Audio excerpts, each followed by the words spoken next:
मैंने 2 लाइनें कभी कही थी कि जब भी मेरे घर से कोई बूढ़ा चला गया मुझे लगा जैसे मेरा तजुर्बा चला गया। कक्षा 10 की हिंदी का एक पाठ जिसका नाम है एक वृक्ष की हत्या, और इस कविता को लिखने वाले कौन हैं? कुंवर नारायण जी हैं। आखिर इस कविता में वो कहना क्या चाहते हैं, आइए देखते हैं। क्या कहते हैं? अब की घर लौटा तो देखा वह नहीं था, वही बूढ़ा चौकीदार वृक्ष जो हमेशा मिलता था घर के दरवाजे पर तैनात। अर्थ समझते हैं, देखिए क्या कहते हैं। अब की माने इस बार, घर लौटा तो देखा मैंने वह नहीं था। वो कहना चाहते हैं कि जब इस बार मैं घर लौटा, ये बाहर रहते थे कहीं पर प्रदेश में या विदेश में, प्रदेश में, तो जब ये घर लौटे तो देखे कि वह नहीं था वहां पर। कौन? वही बूढ़ा चौकीदार वृक्ष। अरे वही वृक्ष जो कैसा था? बूढ़ा भी था और चौकीदार था। वृक्ष कैसा था? बूढ़ा चौकीदार था। अर्थात वृक्ष बड़ा पुराना था, पेड़ बड़ा पुराना था और वह चौकीदार का काम करता था। वही चौकीदार पेड़ नहीं था जो हमेशा मिलता था घर के दरवाजे पर तैनात, जो हमेशा मुझे मिलता था। मैं जब जब भी आता था अपने घर तो वो हमेशा घर के दरवाजे पर तैनात खड़ा रहता था, इसलिए मैं उस पेड़ को एक चौकीदार मानता हूं। कौन कह रहे हैं? कुंवर नारायण जी। ठीक है, आगे देखिए क्या कहते हैं। पुराने चमड़े का बना उसका शरीर। उसका जो शरीर था किस चीज का बना था? पुराने चमड़े का। अर्थात वह पेड़ बड़ा बूढ़ा हो चुका था, पुराना हो चुका था। वही सख्त जान, लेकिन उसके अंदर वही सख्त जान थी। सख्त माने कठोर जान थी। और झुर्रियोंदार खुरदुरा, और पेड़ पर झुर्रियां आ गई थी, झुर्रियां पड़ गई थी और खुरदुरा था। आप पेड़ देखें हैं, आप अंदाजा लगा सकते हैं कि वह पेड़ झुर्रियोंदार हो जाता है, खुरदुरा हो जाता है। तना मैला कुचैला, और उसका जो तना है, उसका जो शरीर है वो कैसा हो चुका है? मैला कुचैला हो चुका है। ऐसा वो पेड़ था। और राइफल सी एक सूखी डाल, और उसकी एक सूखी डाल कैसी लग रही थी? राइफल जैसी लग रही थी। ऐसे लग रहा था जैसे मानो वह चौकीदार कोई राइफल लेकर के खड़ा है। चौकीदार कौन है? वो पेड़, बूढ़ा पेड़, और उसकी एक सूखी हुई डाली किसके समान लग रही थी? राइफल की तरह लग रही थी। ठीक है, चलिए अब आगे देखते हैं कि कुंवर नारायण जी क्या कह रहे हैं। कह रहे हैं कि एक पगड़ी फूल पत्तीदार, अर्थात एक पगड़ी के समान फूल और पत्तियां लग रही थी।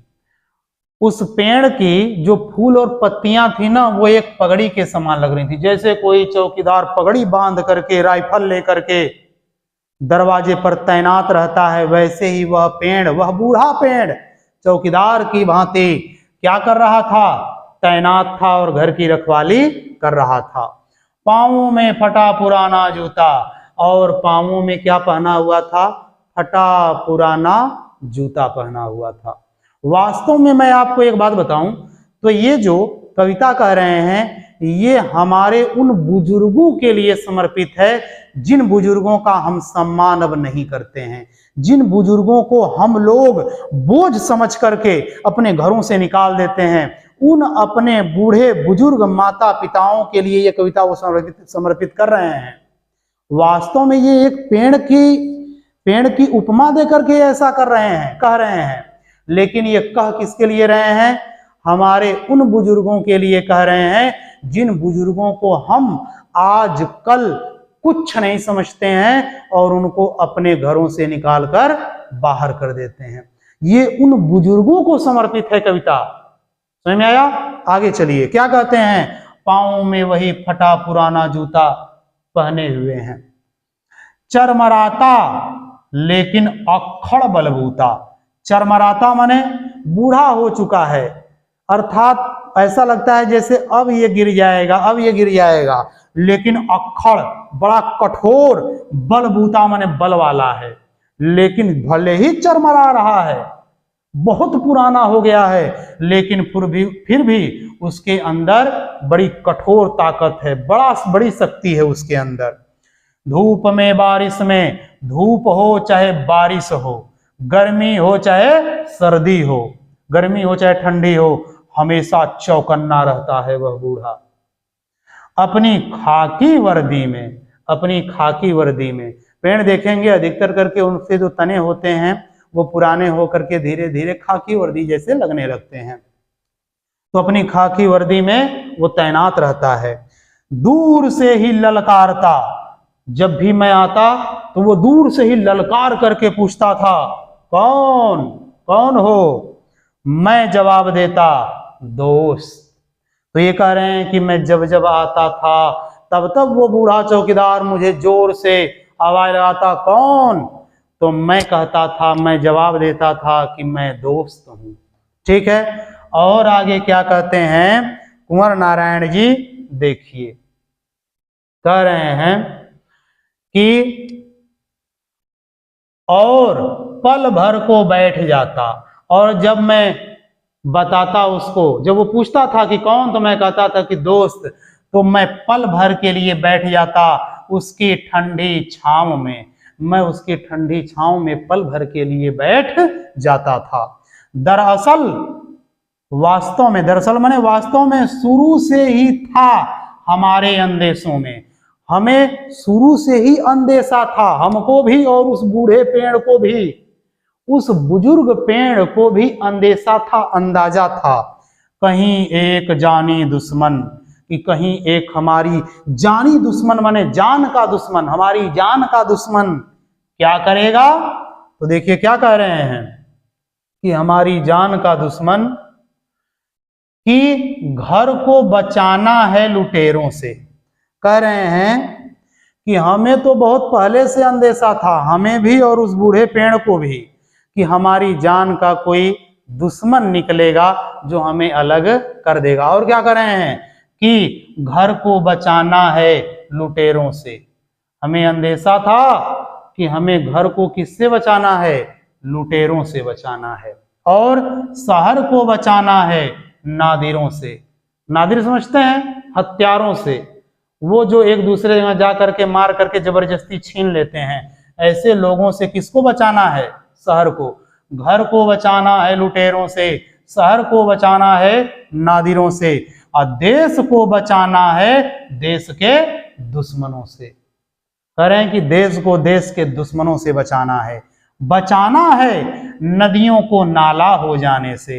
ऐ देश के लोगों, हमारे देश की नदियां नाला न बन जाएं, उनको नाला होने से क्या करना है? बचाना है।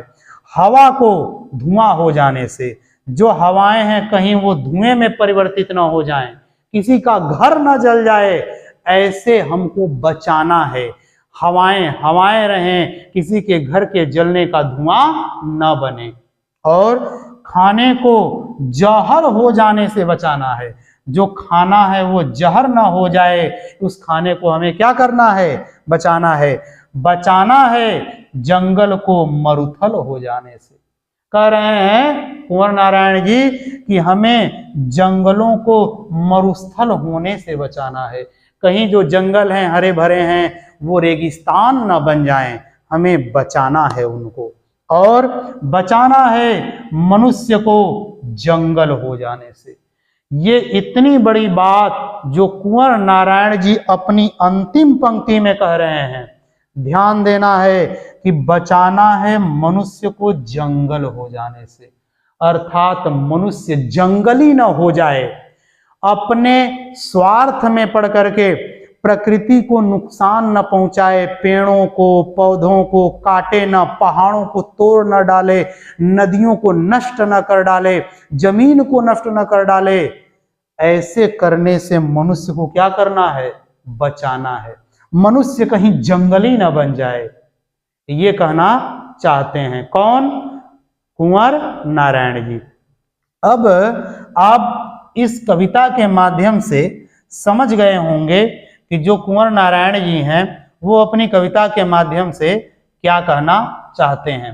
वास्तव में कुंवर नारायण जी ये कहना चाहते हैं कि हमारे घर के जो बुजुर्ग लोग हैं, जिनको हम लोग आज अपने सुख के लिए, स्वार्थ के लिए, सुविधाओं के लिए अपने बुजुर्गों को निकाल करके बाहर कर देते हैं, घर से दूर कर देते हैं, अनाथ आश्रम में रख देते हैं, फेंक आते हैं अनाथ आश्रम में। अरे वो बुजुर्ग ही हमारे घर की पहरेदारी किया करते थे, वो हमारे घर के पहरेदार थे, चौकीदार थे। ऐसे बुजुर्गों को हमने क्या किया, हटा दिया।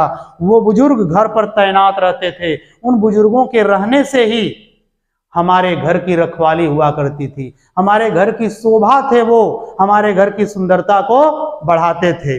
लेकिन आज हमने उन बुजुर्गों की इज्जत करना छोड़ दिया।